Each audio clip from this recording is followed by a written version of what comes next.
Hi, my name's Christine, and I want to talk about the data centers today. I had a couple of ideas that came to me because I happen to be under a flight path.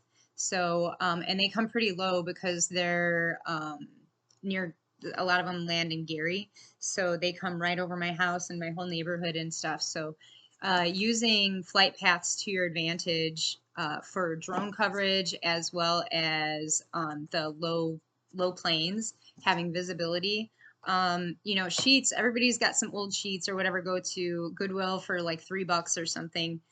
Get a sheet and do some painting on it. Make it quick and easy, but it's big. And if people don't have all the supplies, but they got a sheet or someone will donate a sheet, maybe you guys can get together and have like a painting party. And I'm suggesting things that say, no data center or people over profits, water is life.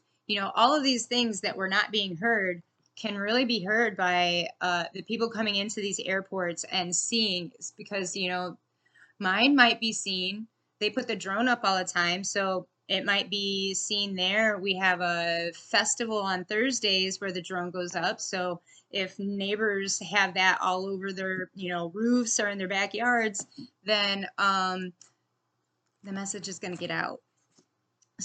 And even deflock, right? That just was unconstitutional. So maybe, Fourth Amendment rights, deflock, no surveillance, anything that's small that you can get it on there so that a drone, if it's being captured or news, anything, and then imagine, because social media likes to put us into these different algorithms where you're only siloed to what you want to hear.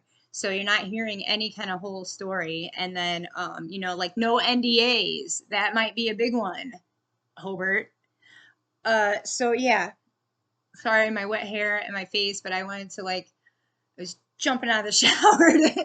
I think this is a good idea to get a lot of visibility. Imagine it going into all of the, they want the whole lakefront.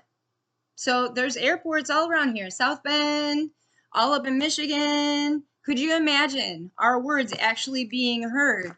And so how do we do that, right? Let's see, did I have one more thing? Things to push for.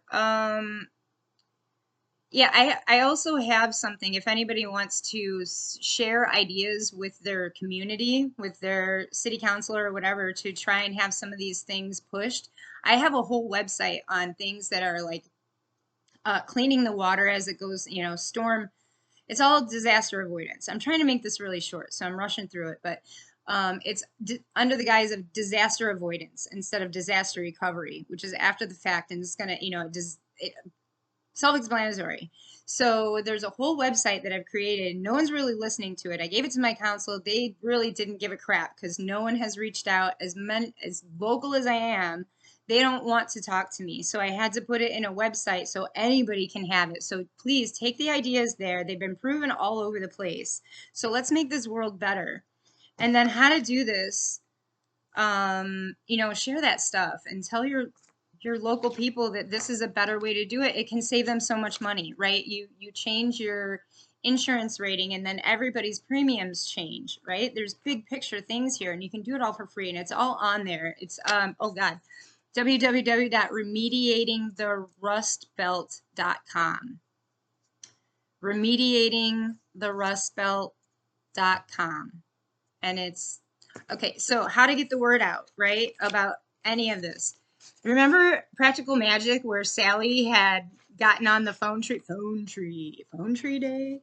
Yeah, so phone tree day, if you guys are all Practical Magic girls and boys, then this is kind of how it is. You just, I don't know, the top person that's got a whole lot of information is going to have like the info that needs to be filtered down, but it's just filtered to a few people, right? And then and they ask questions. And so the questions go back and forth. It's not this top person that's just getting bombarded with where to put all the information. It's, God, sorry about the light.